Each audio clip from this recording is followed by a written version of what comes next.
Hi, I'm Shiting with the top news headlines this hour. Today on Raises Top 5. Sex education programs offered by non-education ministry organizations will be subject to more levels of vetting. The Education Ministry reviewed such programs recently when concerned parents wrote in. The leadership struggle at Women's Group Aware brought to light that the sex education program's instructor guide stated that homosexuality was a neutral word. That got some parents writing to the ministry. Today, Education Minister Ng Eng Hen announced that non-MOE programs will be centrally vetted by the ministry. Schools must choose from the list of approved programs if they wish to hold them. And approved program agencies will be under contract to stick to the ministry's guidelines. External agencies who want to participate must share those values, must agree that those are the same values that they have, and will adhere to the general framework of what is being taught. There might be very well organizations who feel that they don't agree with this framework or the approach that MOE is taking.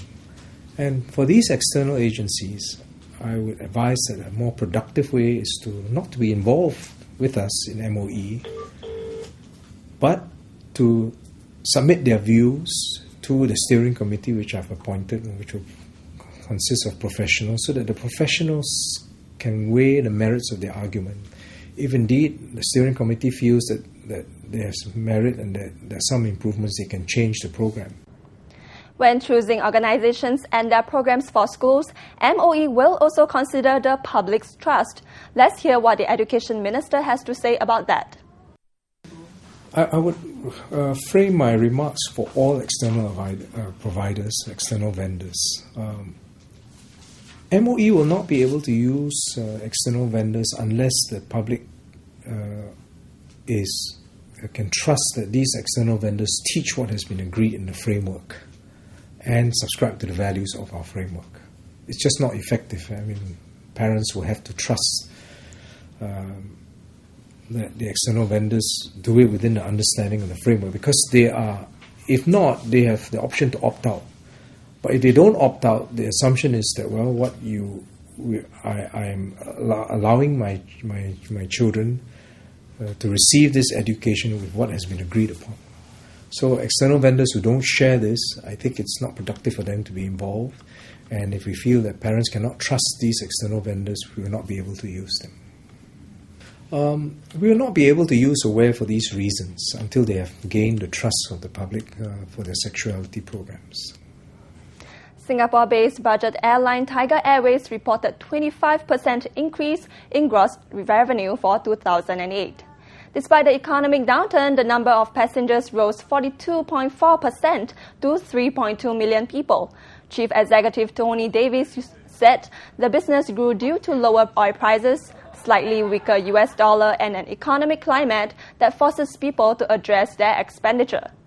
The carrier said capacity expanded 11.4% compared to last year with the delivery of 3 new Airbus, raising the carrier's total fleet to 16. Good news for book lovers. The Orchard Library will be reopened by 2013 in a new spot-in specialist shopping centre along Orchard Road.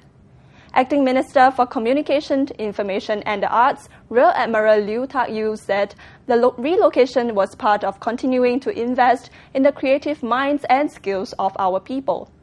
The library at Orchard had to close at the end of November 2007 after the lease for its 5th floor space in Ngee Ann City was not renewed. Another new library will also be opened in the Clementi district. Now here's a look at Singapore in 60 seconds. The government is spending $68 million to test-bed solar projects and develop local skills. This is in preparation for mass adoption when the technology becomes cheaper.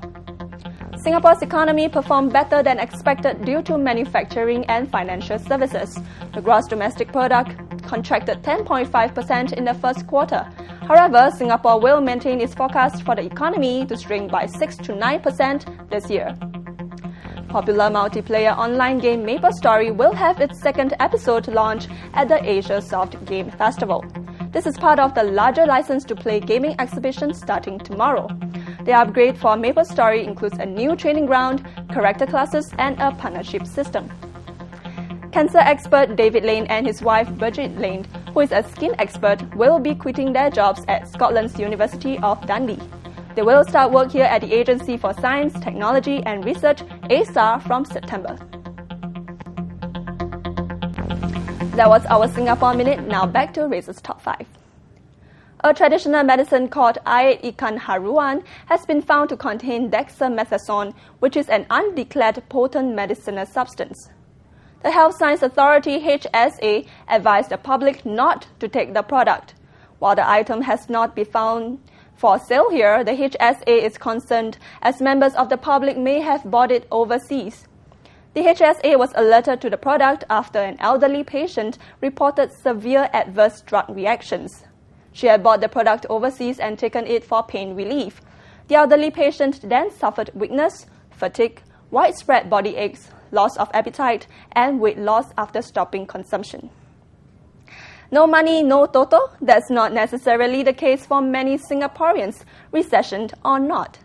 With this Friday's Toto jackpot hitting the $5 million mark, punters have been queuing up at one Toto outlet, with the line extending all the way to the car park.